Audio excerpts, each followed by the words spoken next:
ब्रह्मांडपदी श्री सप्तशक्ति महाग्रंथ के वाचन के बारे में तैयार किया हुआ वीडियो केवल जानकारी के लिए बनाया गया है। इस द्वारा किसी मानव या प्राणी, पशु, पंछी, जात, धर्म, वंश या संप्रदाय का अनादर करने का हेतु कतई ही नहीं है। इसमें बताई गई सारी जानकारी श्रीनाथ मस्कोबा नाथ महाराज जी ने बताई हुई सत्य जानकारी पर आधारित है। ये वीडियो नाथ भक्तों के लिए है, इसलिए इस वीडियो में दी गई जानकारी से दर्शक सहमत हो ऐसा हमारा आग्रह नहीं है। इसलिए इस बारे में किसी भी शंका का समाधान करने का सवाल ही नहीं पैदा होता है। धन्यवाद। अपने पसंदीदा YouTube चैनल हिंदू धर्म ब्रह्मांडपदी श्री को सब्सक्राइब करें, वीडियो को लाइक और शेयर करें और हमारे नए नए वीडियो की सूचनाएं प्राप्त करने के लिए बेल आइकन का बटन दबाना न भूलें। प्रेम मस्कोबा नाथा, जय जय श्री राजा भाऊ नाथा।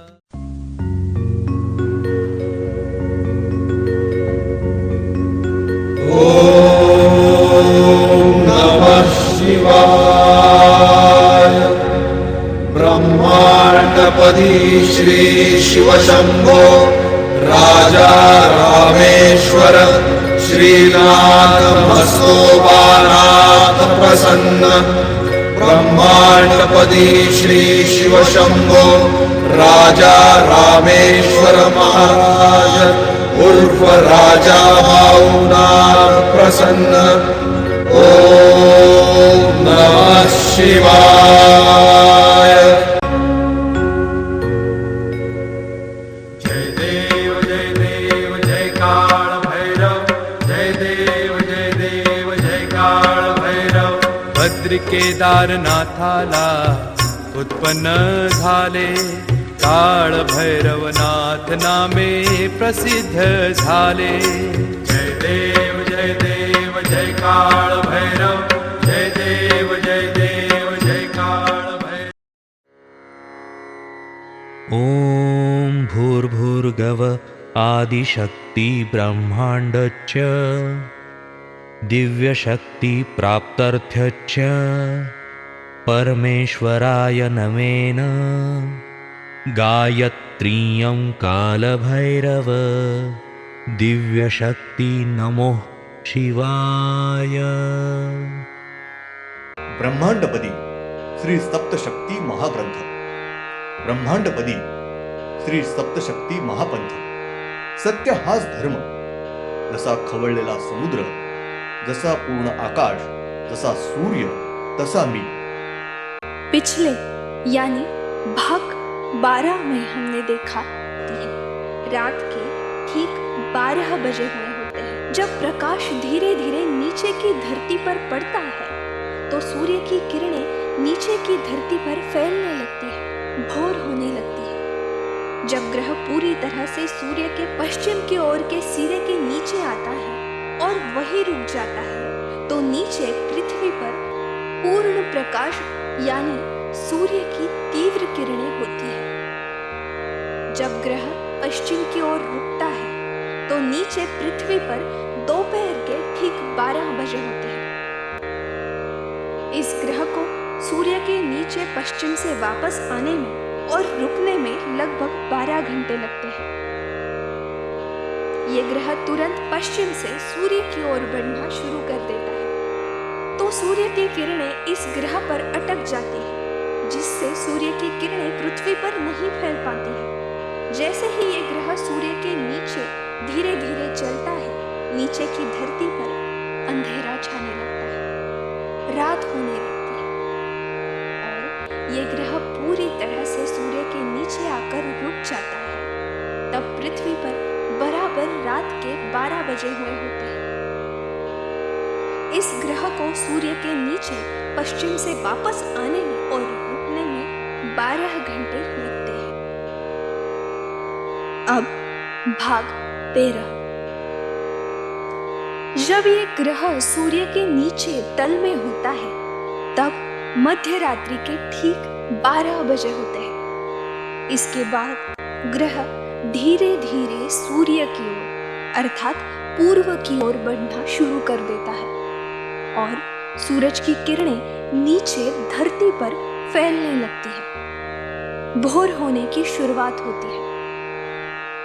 यह ग्रह धीरे धीरे पूर्व की ओर बढ़ता है और ग्रह सूर्य के पूर्व दिशा में स्थित शंकु के नीचे आकर रुक जाता है। तब सूर्य की तीव्र किरणें पूरी तरह से नीचे पृथ्वी पर बिखर जाती है। उस समय नीचे जमीन पर दोपहर के ठीक 12 बज रहे होते हैं। इस ग्रह को पूर्व से सूर्य की तल तक पहुंचने में ठीक 12 घंटे लगते हैं।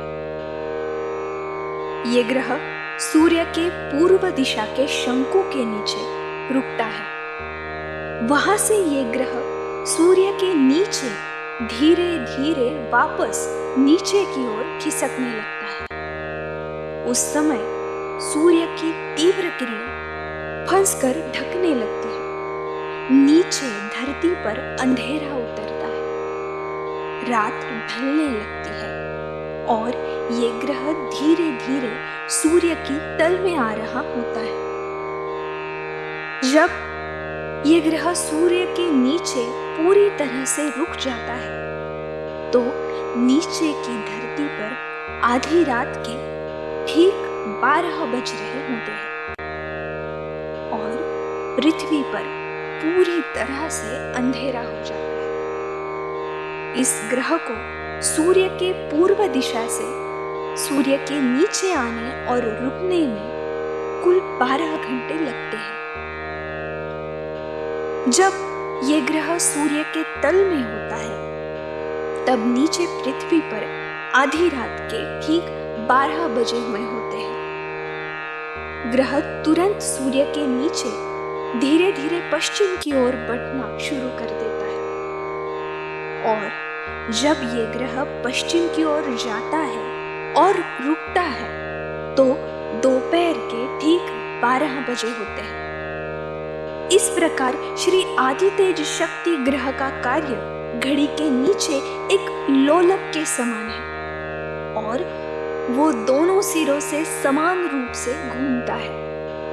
इसका मतलब है कि लोलक पहले घड़ी के नीचे होता है, फिर वो दाहिनी ओर अंत तक जाता है और घड़ी के नीचे वापस जाता है। वहां से ये घड़ी के बाएं ओर अंत तक चला जाता है। वहां से ये वापस घड़ी के निचले हिस्से में चला जाता है। वहां से ये वापस दाएं ओर तक जाता है और वहां से ये घड़ी के नीचे वापस जाता है। इस प्रकार श्री आदितेज शक्ति का सूर्य के नीचे रहकर रात से दिन और दिन से रात निर्माण करने का काम चल रहा है। श्री आदितेज शक्ति ये ग्रह सूर्य के नीचे सबसे नीचे स्थित है। तब धरती पर ठीक आधी रात के 12 बज रहे होते हैं। फिर जब ग्रह पश्चिम की ओर बढ़ता है और पश्चिम की ओर जाना बंद कर देता है तो ठीक नीचे पृथ्वी पर 12 बज रहे होते हैं। ये ग्रह धीरे धीरे आगे चलता है और सूर्य के तल पर रुक जाता है।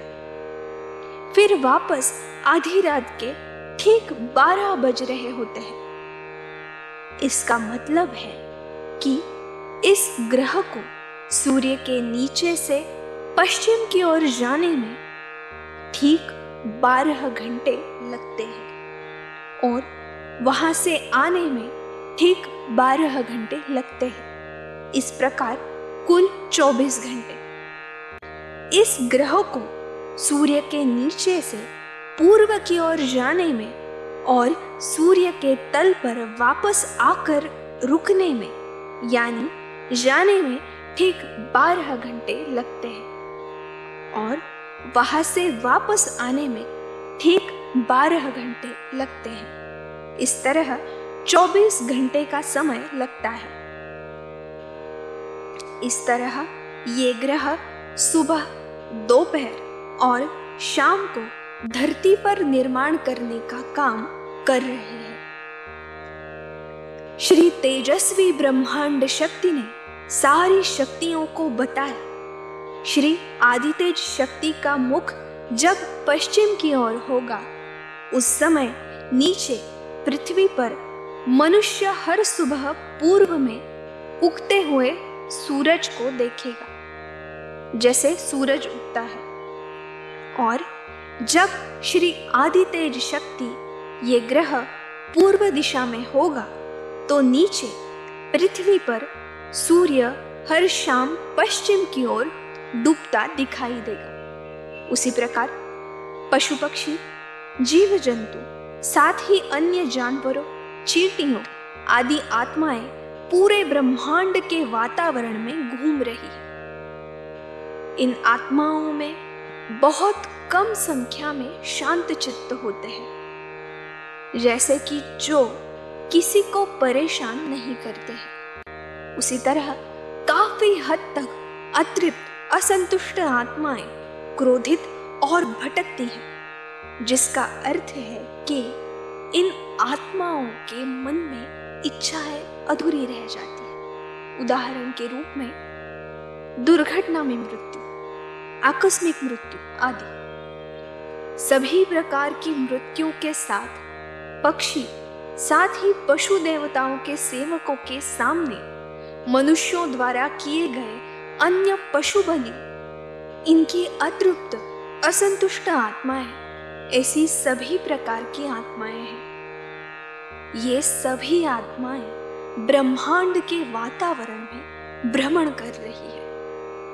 हर महीने की अमावस के दिन चंद्रमा नीचे से पूरी तरह ढक जाता है, क्योंकि श्री तेजस्वी ब्रह्मांड शक्ति स्वयं एक ग्रह के रूप में चंद्रमा के नीचे आ जाता है। तो नीचे के वातावरण में साथ ही साथ पृथ्वी पर हर जगह काला अंधेरा फैला हुआ है। तो उस दिन ब्रह्मांड के सभी देवताओं की शक्ति पूरी तरह से कम हो जाती है और उनका तेज कम हो जाता है। सारी शक्ति पूरी तरह से कमजोर हो गई है। पूर्णिमा के दिन से अमावस ठीक 15 दिनों के बाद आती है, अर्थात पूर्णिमा से अमावस तक 15 दिन पूरे होते हैं। अमावस के दिन चंद्रमा नीचे से पूरी तरह ढक जाता है। उस समय नीचे के वातावरण में पृथ्वी पर चंद्रमा की चमक, चंद्रमा का प्रकाश नहीं फैलता, अतः सर्वत्र अंधेरा है। उस दिन ब्रह्मांड के वातावरण में देवताओं की शक्ति और पृथ्वी के देव देवताओं की शक्ति पूरी तरह से काली हो जाती है, यानी देवताओं की शक्ति पूरी तरह से कमजोर हो जाती है। अमावस के दिन क्रोधी, असंतुष्ट आत्माएं वातावरण में भ्रमण करती है। अमावस के दिन ये सभी आत्माएं पूर्णतः मुक्त होती है। उन पर देवताओं का नियंत्रण कम हो जाता है, क्योंकि उस दिन देवताओं की शक्ति कमजोर हो जाती है। अमावस के दिन वातावरण में असंतुष्ट आत्माएं हैं, जो उस दिन देवताओं की सेवा करते हैं, यानी सेवक, भक्त, पुजारी, ऋषि आदि। देवताओं के सभी सेवक वे हैं जो देवताओं आदि की सेवा करके लोगों को हानि पहुंचाते हैं। उन सभी भक्तों को वातावरण में होने वाली असंतुष्ट आत्माएं बहुत परेशान करती हैं। उनके हादसों, दुर्घटनाओं का निर्माण करती हैं। उनके जीवन के साथ साथ उनके परिवार के सभी युवा और वृद्धों के जीवन को खतरे में डालते हैं। वे सभी प्रकार के दुर्घटनाओं का कारण बनते हैं और बहुत बड़े पैमाने पर उन लोगों, मनुष्यों की मृत्यु का भी कारण बनते हैं। साथ ही पृथ्वी पर अन्य सभी सामान्य मनुष्यों को ये असंतुष्ट आत्माएं बड़े पैमाने पर पीड़ा पहुंचाती है, दुर्घटना और हादसे का निर्माण करते हैं। वे मनुष्य की मृत्यु का कारण बनते हैं। साथ ही देवताओं के सेवकों के सामने मनुष्य ने पशु, पक्षी आदि की बलि दी है। उन जानवरों की आत्माएं वे आत्माएं हैं जो मनुष्य को और साथ ही साथ उनके परिवार के सभी युवा और बूढ़े उनको सभी प्रकार की परेशानियां, उत्पीड़न और दुर्घटनाओं और किसी अन्य कारण से मृत्यु का कारण बनती है, क्योंकि वे मासूम गूंगे जानवर गुस्से में हैं क्योंकि उन्हें बिना किसी कारण के मार दिया गया था। धन्यवाद। अगले यानी भाग 14 में हम देखेंगे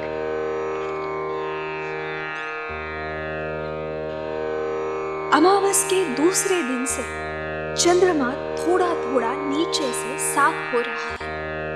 चंद्रमा की चमक हर दिन थोड़ी थोड़ी करके पृथ्वी पर फैल रही है।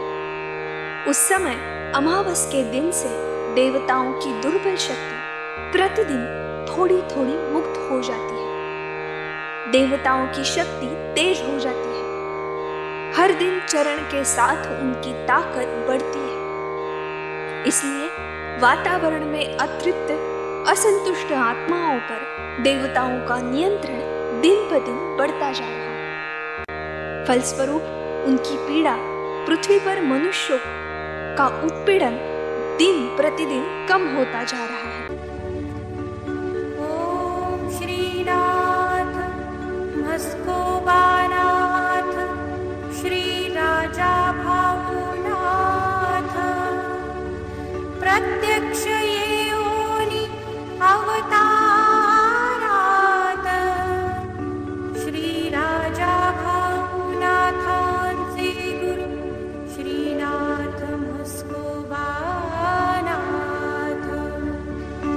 दिव्यत्व एक शक्तीश्वर श्री राजा भावनाथ श्रीनाथ मस्कोबानाथ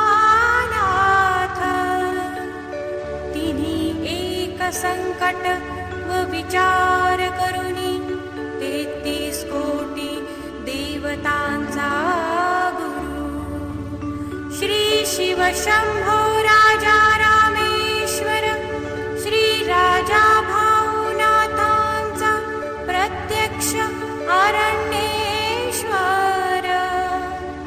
दरबार भावभक्ती व येणारे त्यांचा गुरु व श्री शिव शंभो राजा रामेश्वर श्री राजा भावनाथ 1000 पदव्या घेऊन पदवीत नाव श्री राजा भावनाथ शिव शंभो श्री राजा रामेश्वर पृथ्वी संकट आत्मलिंग गुरु पौर्णिमा दिवशी आत्मलिंग बोलावलेली त्यांचा गुरु श्री शिव शंभो राजा रामेश्वर श्री राजा भावनाथेश्वर 12 ज्योतिर्लिंगेश्वर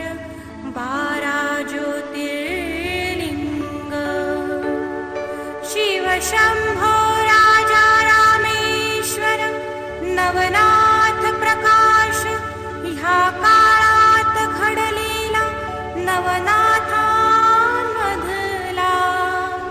श्री राजा भावनाथ ओम नमः शिवाय श्री शिव शंभो राजा रामेश्वर श्री राजा भावनाथ श्रीनाथ मस्कोबानाथ आई जोगेश्वरी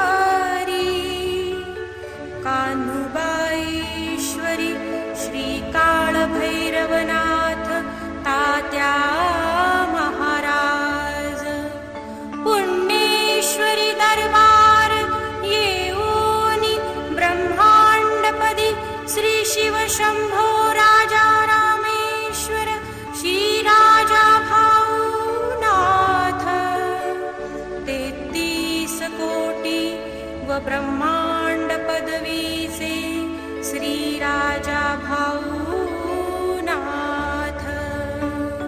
श्रीराजा भाऊनाथ, श्रीराजा भाऊनाथ.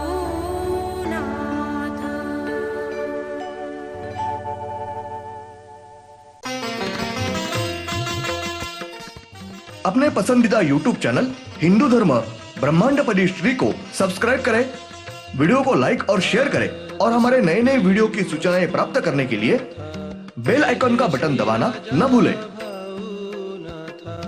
आरती सप्रेम मस्को बना था, जय जय श्री राजा भाऊ